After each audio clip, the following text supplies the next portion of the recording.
Welcome to Mark Carney's book club. Today's video is on chapter 3 entitled Money, Gold, and the Age of Consent. And these next couple videos are quite boring, I'm not going to lie. So I have my daughter's fish up here. So if you need something else to pay attention to while absorbing this information, they're there for you. But I think it's important to give us a context of like the history of things because a lot of people don't know what money is and what our central banks do. So it is important information. He does do a good job of breaking it down in an understandable way, but it is dense material. With that said, let's dive into it. It starts by talking about kind of the futility of mining for gold and then shipping it across the ocean and then burying it under the Bank of England and just how silly that all seems. And he says that the gold is a vestige of a bygone era when gold backed money and an even earlier time when gold was money. He raises the question, if gold no longer backs money, what does? Basic functions of money: a store of value, a medium of exchange, and a unit of account with which to measure the value of something. He says this hierarchy points to the reality that money is a social convention. We accept that a token has value, whether made of metal, polymer, or code, because we expect that others will also do so readily and easily. Money is like an IOU that applies to everyone. We all owe you. There are three forms of modern money. The first is banknotes that are issued by central banks, which is about 3% of the money that's out there and a quarter of all consumer transactions. Thanks to the revolution of e-commerce and payment technologies, the use of banknotes is going down. The second form of modern money is electronic central bank money in the form of the reserves that the commercial banks hold with their central bank, including to settle transactions with one another. The third form of modern money is electronic deposits that commercial banks create when they extend loans to borrowers, accounting for about 80% of the money in the system. This is a product of fractional reserve banking, whereby banks take deposits but keep only a fraction of their assets in gold, cash, or liquid securities, with the balance used to fund loans and investments. If concerns about a bank's solvency emerge, however, depositors can withdraw more funds than the bank can readily meet, not least because its loans cannot immediately be called in. They aren't liquid. Repeated crystallizations of this vulnerability over the centuries would eventually prompt the creation of both institutions of public oversight of private money, like banking supervision, and public safety nets, like depositor insurance in the central banks, core role as lenders of last resort. This lenders of last resort means that when a bank is having any issues with solvency, the central bank steps in to bridge a temporary liquidity squeeze. He comments that the private financial sector creates most of the money in circulation.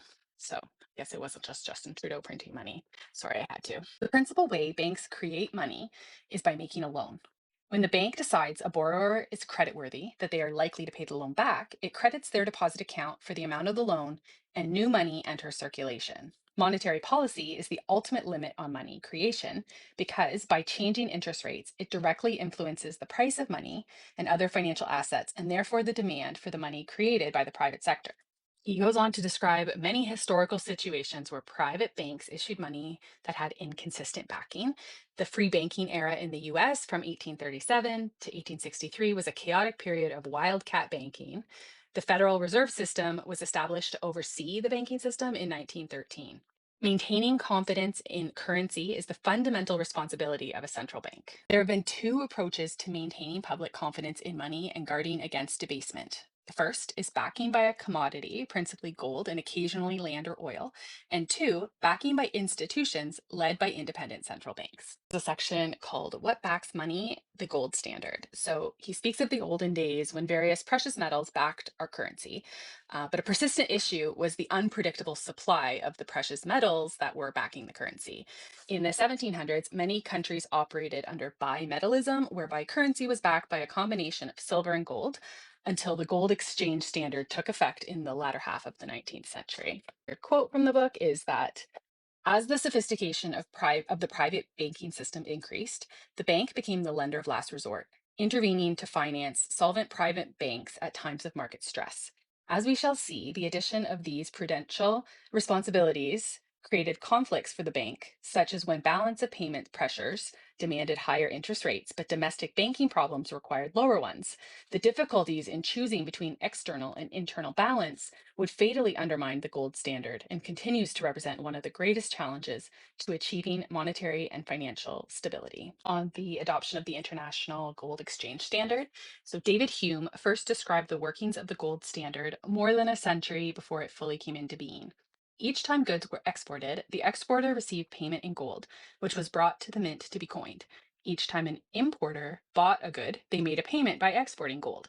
For a country with a trade deficit, gold flowed out on net, setting in train a self correcting mechanism of falling domestic prices because less gold was chasing the same amount of goods. In the foreign country, prices rose because there was more gold chasing the same amount of goods. With imports more expensive, people would consume less of them and more of the now cheaper domestic produce. This trade deficit would shrink and balance would be restored. Continues in the countries with trade deficits, the money supply would contract because more would flow out than come in, interest rates would rise, domestic prices and wages would fall, and export competitiveness would eventually be restored. Central banks could anticipate these pressures by changing interest rates in advance, affecting the availability of domestic credit and restoring the balance of payments without gold flows taking place. So the gold standard would ultimately fail because its values were not consistent with those of society. They prioritized international solidarity over domestic solidarity, and the system broke down with the First World War. Final quote from this chapter: with the wisdom born from experience, most countries have now settled on centralized public fiat money backed by robust institutions in order to provide the public with money that is both highly trusted and easy to use. But as we shall see in the next chapter, those institutional foundations, central banks, will prove as fragile as golden rules if they too are not grounded in the right values. So that wraps up chapter 3. Stay tuned tomorrow. I will post the recap of chapter 4, which is from Magna Carta to modern money. And yes, the fish will definitely still be here for that one. So let me know your thoughts on this chapter.